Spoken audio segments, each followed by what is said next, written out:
It is another brand new episode of Flyers Daily here on the Flyers Broadcast Network. Flyers Daily is brought to you by Ticketmaster. Make more memories live. I'm Brian Smith in today for Jason Myrtetus here from our studios at Wells Fargo Center following the 6-3 setback to the Calgary Flames on Tuesday night. First game of a 7-game homestand, unfortunately for the Flyers. The homestand did not go exactly the way that they intended it to. The start of the homestand, I should say, did not go exactly the way they had hoped as they were coming off that win over the Winnipeg Jets on Saturday. Perhaps their best win of the season, one where they played perhaps their best defensive game as a group of the season. And, going against a team like Winnipeg, it's tough to score. So they did get just the one goal, but, a lot to like about that game. They're hoping to bring that back against the Calgary Flames to start this homestand. Unfortunately, it did not happen. The Flames got 3 goals in less than 3 minutes in that first period. Flyers did respond with 1, and incidentally, it was the fastest 4 goals scored in a span of by 2 teams this year in the National Hockey League. So it doesn't happen very often that you see scoring like that. But that just kind of started a stone rolling downhill that the Flyers weren't able to stop over the course of the rest of the evening. Connor Zary got 2 goals in that span, the first and the third goals of the game, and it's his first 2-goal game of his career. So he had a heck of a night here at Wells Fargo Center. He ends up with the #1 star of the game. It was kind of interesting. Obviously, it has nothing to do with it. It's conjecture, but you wonder if it was good luck that there was a fan here at Wells Fargo Center that tossed a jersey over the glass to Connor Zary during warmups, a Zary jersey, and it's not something that you would expect to see here in Philadelphia. This is a kid that first-round pick in 2020. Came out of the Western Hockey League. He's from Saskatoon, so no apparent ties to the East Coast. But somebody had his jersey here tonight. He signed it before the game, and good karma, I guess, because he gets 2 goals here and the #1 star of the game tonight for Connor Zary. But from the Flyers' perspective, again, you're looking at the goals and kind of how the way this game played out. The first goal is just a goal that's manufactured by a team. It was a shot from the point that Zary was able to deflect home. The second goal, bad bounce a little bit that started the play. Calgary playing a puck out of their zone along the boards. It's in a safe spot as far as the Flyers are concerned until it hits the glass and takes a funny hop right out into the middle of the ice. Nazem Kadri is there, and it falls right to his feet. And that's perhaps the last person you'd like to see that puck come to in those circumstances, because he's got some speed. He actually was able to blow by Owen Tippett to start a 2-on-1. Then he scores himself. So those first 2 goals themselves, that's bad luck to start a game. But nothing the Flyers can't come back from. Unfortunately, Calgary gets a third in that span when Zary is able to go short side on Sam Erson. Again, not the game that Erson wanted, coming back off of a 4-day break essentially, because he didn't play in the Winnipeg game. But those are going to happen from time to time, and those goals are going to go in at the worst possible times. That's what happened there. As Zary kind of caught him out of position, went short side on him. And, at that point in the game, you're thinking, if you're John Tortorella, probably that, Ivan Fedotov had a heck of a game in Winnipeg. Let's see if he can ride some of this momentum here for the rest of this one. Plus, giving the team a little bit of a wake-up call. We saw in the Pittsburgh game last week what a goalie change can do. It really changed the course of that game for the Pittsburgh Penguins, and they were able to come back from a 3-0 deficit in that contest. Flyers started to do that. It started to work out in the rest of the first period. In fact, Cates got a goal 18 seconds after that. As we mentioned, those 4 goals in very, very quick succession, just over 2 minutes time, 2 minutes and 14 seconds to be exact. Those 4 goals combined for the 2 teams. And, again, Casey gets one at the exact right time. The Flyers needed it because they needed to stop the bleeding. They needed to get the momentum going back, the other way. And so he's able to bury one at a great time. And, again, you go down 3-0, 10 minutes into a game. Well, the best news about that situation is that you still have 50 minutes to come back. And that's exactly what the Flyers started to do here. They get another goal from Andrei Kuzmenko later on in the period against his former team. And this is just a great individual effort to set this goal up, because he's battling for the puck in the neutral zone, over the line a little bit into the offensive zone. He lost the first battle, went into the neutral zone, regrouped, comes back, wins another battle. And he does this thing that he did in the Winnipeg game as well, where he's able to pull the puck close to his body, change the angle of the shot, plus use the defenseman as a screen.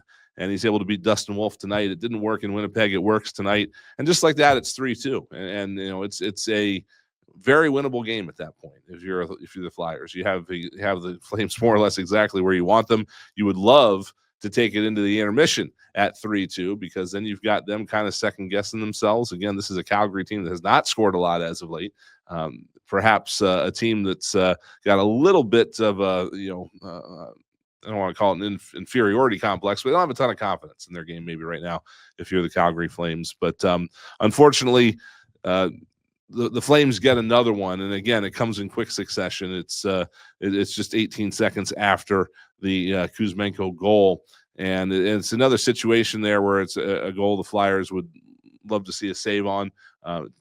Again, Jason not with us tonight. He's just a little bit under the weather, but I was texting with him during the game. He actually saw there's actually a tweet that he put out that he's talking about Ivan Fedotov in that situation. He stood all the way up.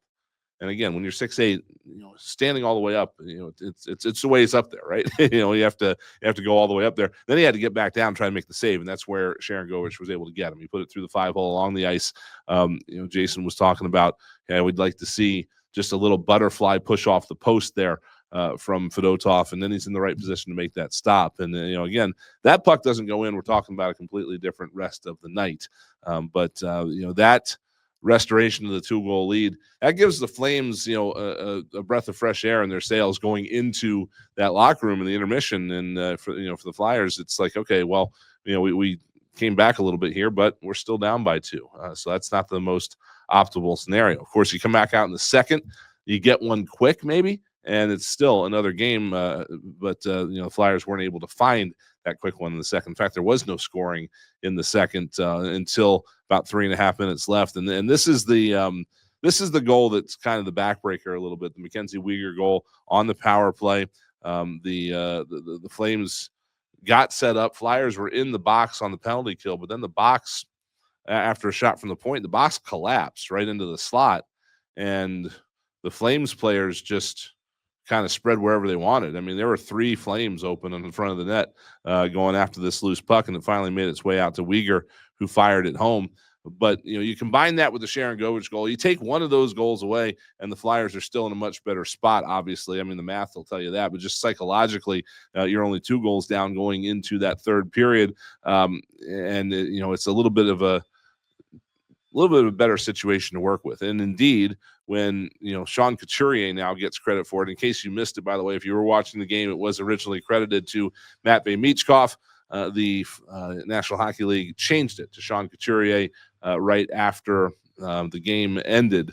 As Coots was on the doorstep, he did have to give it that final push over the line, as it turned out. So we thought it was Michkov's 20th. He backs down to 19 goals on the year, and Couturier gets credit for that one at 10:43. But back to the point we were making is that if Couturier scores that goal at that point without one of those other 2, now it's a 1-goal game, and now you're going in the final 10 minutes, and anything can happen. But with that 2-goal advantage, it's just a little bit of a psychological barrier there that's not there if you only need one more to tie it.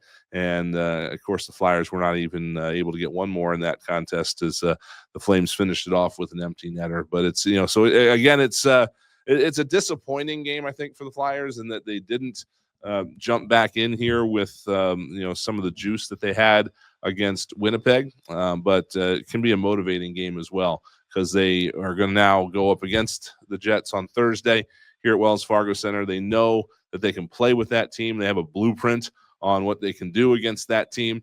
And, John Tortorella talked a little bit about it in his media availability yesterday, or on Monday, that the Flyers, are chasing a certain matchup in Winnipeg, and they were able to get it on the road. They were able to do a pretty good job of getting off the ice with certain lines when they wanted that to happen, and getting them back out there against certain Winnipeg lines. And now they'll be able to do that at home. At home with the last change, and not have to worry about that whole situation. Flyers did have to kind of toss the lines in a blender a little bit in this contest to try to get some scoring going. They played Matvei Michkov and Andrei Kuzmenko together for the first time, starting late in the second period. My instinct is that you're going to see most of the lines fall back to where they were. At least the top two lines, I would think, are going to be back in their configurations against Winnipeg. And really, it's going to probably mean that the third and fourth lines are going to kind of fall back where they were as well. Flyers are trying to get Travis Konechny going. He started playing with Scott Laughton and Andrei Kuzmenko in this contest against Calgary. In the second period, he switched down to go with Ryan Poehling. And Nick Delorier moved up to play with Laughton and Kuzmenko, while Konechny went with Poehling and Pelletier there for a bit. So, again, we'll see where it goes. But, I don't see a reason to look at this game and panic too much. You get these one-off games every now and again. They roll into the season perhaps at the wrong time, the time you don't want them to. And so you're expecting that this team is going to do what they've shown they've been able to do in past years, and that's bounce back immediately from a game like this. They're going to have Wednesday off, so no practice today. They're not on the ice. Going to take the day off, and then tomorrow against Winnipeg, they'll have a full morning skate. Typically, what ends up happening is if there's a practice during an off day, the morning skate is optional, and that's what happened before the Calgary game. Not many guys out there at all. In fact, Bobby Brink and Scott Laughton were the only guys in the lineup that were out in that game, in that morning skate.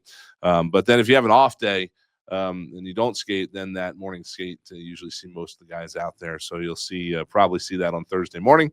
And then, of course, the Winnipeg Jets coming in on Thursday evening. And again, the Flyers have come out of the Four Nations break roaring, hit a bit of a wall here against Calgary. But again, every reason to believe that they'll try to get back to where they were when they take on the Jets on Thursday. So that's about the summary of this one from Wells Fargo Center here on Tuesday night as the Flyers fall to the Calgary Flames 6-3. Again, there's a lot going on here over the next 2 weeks. This is game one, again, of a 7-game homestand. And a lot of weekend hockey as well, with games both days, matinee games, 12:30 on Sunday against the Seattle Kraken. The New Jersey Devils are in on Sunday. I don't know if I said Saturday or Sunday, but it's hard to keep these straight sometimes. 12:30 Saturday, Seattle Kraken.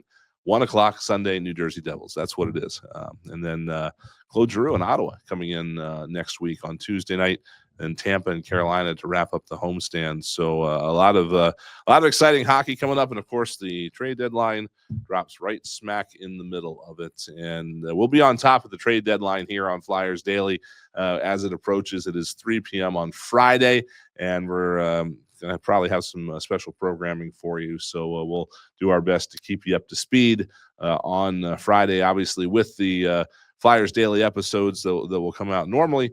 But also during the day on Friday, look for some updates from us here as we'll keep you up to speed on how the Flyers approach the 2025 NHL trade deadline. It is just a couple of days away now, Friday at 3 p.m. So again, our best to Jason. Shoot him a tweet if you are keeping track of him on Twitter, on X, and whatever else you might see from him out there. Give him your best wishes, and hopefully we're going to have him back with us here in the next day or two. But again, 6-3 loss to the Calgary Flames on Tuesday, starting off the homestand. Flyers will look to bounce back on Thursday against the Winnipeg Jets. I'm Brian Smith. Thanks for joining us, folks, and we'll talk to you soon.